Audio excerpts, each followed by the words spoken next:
Welcome to Tell to Trevor. I'm your host, Trevor Shelley, and today on my podcast I have. What is up, everybody? It is the little manic Zondra Lee. What sparked your interest in the professional wrestling industry? Uh, if we're gonna really go back to what started it, it would just be watching it with my dad, almost every day. He would always put it on, and I would just sit beside him and watch it. So it really just started with watching it with my dad. Okay. Who were your wrestling mentors growing up? Like the wrestlers you idolized? It's changed a lot. Like growing up, I was really into the indie scene. So like a lot of because I Okay. was just, I was a young kid, so I watched like a lot of like the luchadors or like just like the comedy type wrestlers. Um, but like when I broke into it and when I started training, I really idolized people like Hiroshi Tanahashi, um, Rhea Ripley. She's like always been a favorite of mine. I absolutely love her. Um, you know, like a lot of Japanese wrestlers. I really watch a lot of that to like try and not mimic, but take from them. So like Hiroshi Tanahashi, Okada, Taji Ishimori, like they're really cool guys I like to watch. So those are just a couple of them. How'd you get your start in the wrestling world? So where I started training, I trained with NRGY Pro Wrestling Academy. The main coach there is Dan Jarrus. He also owns Northland Wrestling.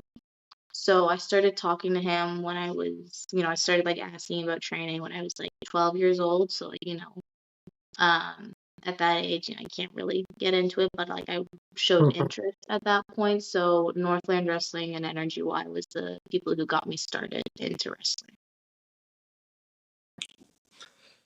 What was your first wrestling match like?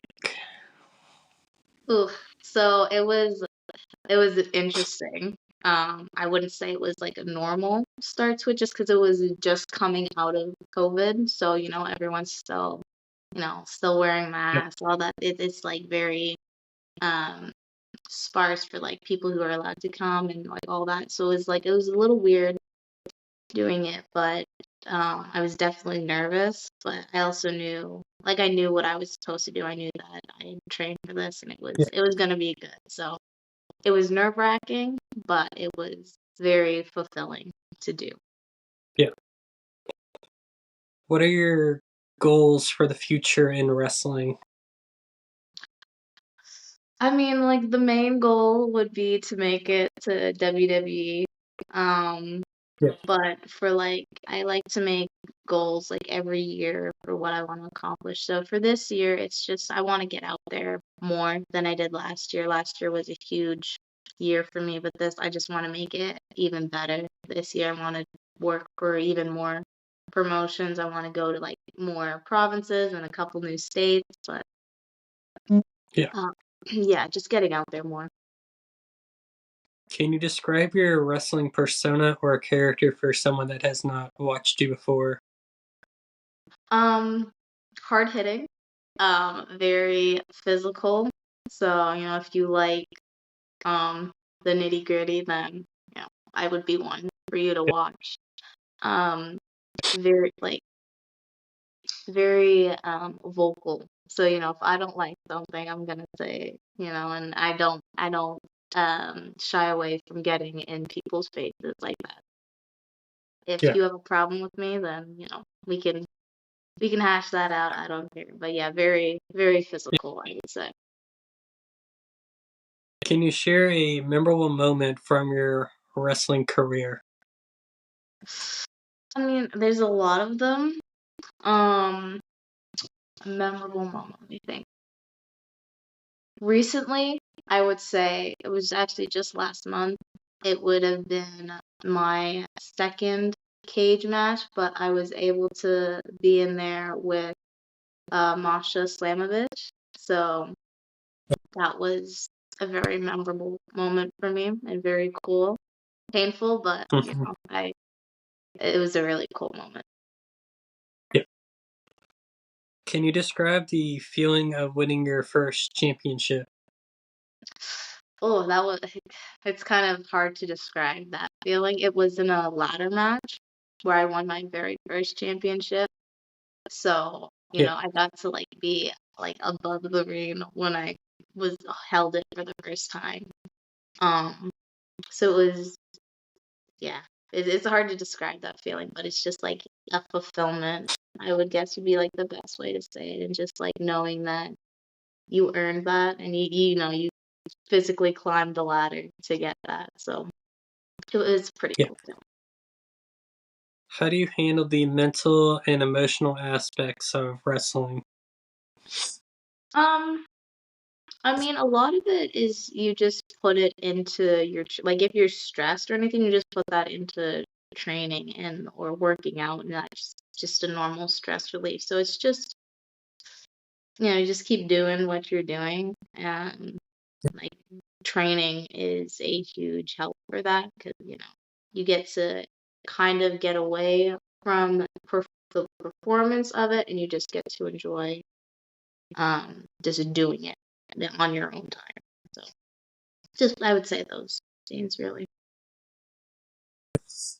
Alright, so I have a segment called Trev Shock. It is my own favorite segment I love doing. It is like Stone Cold's or like you're in a business meeting, those popcorn questions. The ones where you got a certain amount of time to answer. Okay. Yeah. So mine, you have 50 seconds to answer 6 questions. Okay. Okay. I always like doing them because if a fan finds like your favorite color or like your go-to snack that you always enjoy. Okay. Okay. Yeah, All right, sounds fun. simple questions. All right, you ready to start? Yep, absolutely. Okay. Pre-show snack. Sorry, what was that? Pre-show snack. Oh, protein bars, preferably chocolate flavored ones. Okay. Pre-show song. Oh, ugh, I listen to so many. Gosh. Probably like anything that's Ice Nine Kills or I Prevail. Any of those songs. Favorite wrestler growing up. Rhea Ripley. Favorite sports team. Toronto Raptors. Let's go with that. Okay. Favorite color. Green. Favorite type of music. Rock. Heavy rock. Rock. Yeah. All right, guys. That was Trev Shock. I will go back and do the time after, just because I wasn't trying to keep track of time on that one. hmm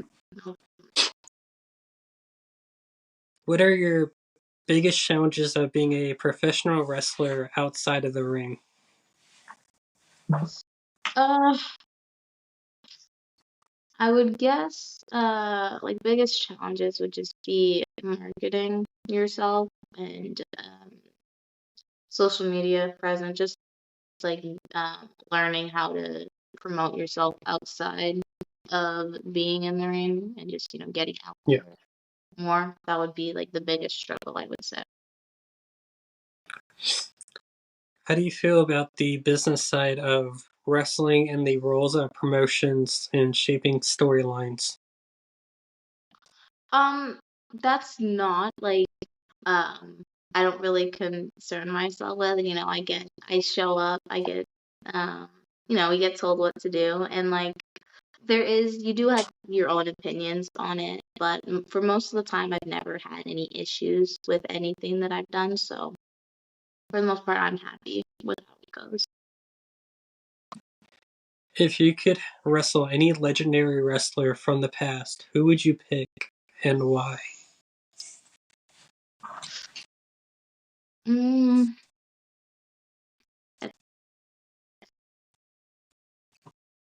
If I could, I think wrestling China would be pretty cool just because of like how physical and um you know how big she was, not only physically but also just in presence and persona. I think it would be really cool to have been in there with her. If you could attend a wrestling training session with any wrestler, who would you pick? Any training? That's a good question. I think like if I could, hmm,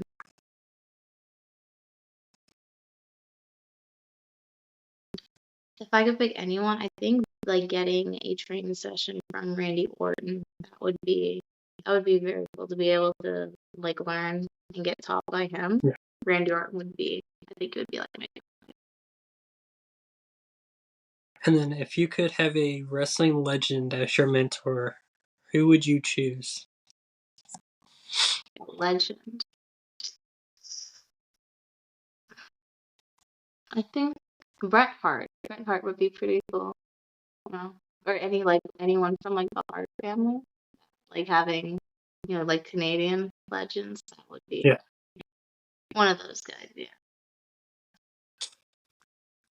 All right. So on 2K20, WWE 2K24, I have a universe called the Shockverse. We have a world title, a tag title, and a mid card. If you could go for any of those titles, which one? Or if you wanted to introduce a new belt, which one would it be? I mean, if I get to go for a title, I'll take the world title. Like obviously, like the bigger is better. Exactly.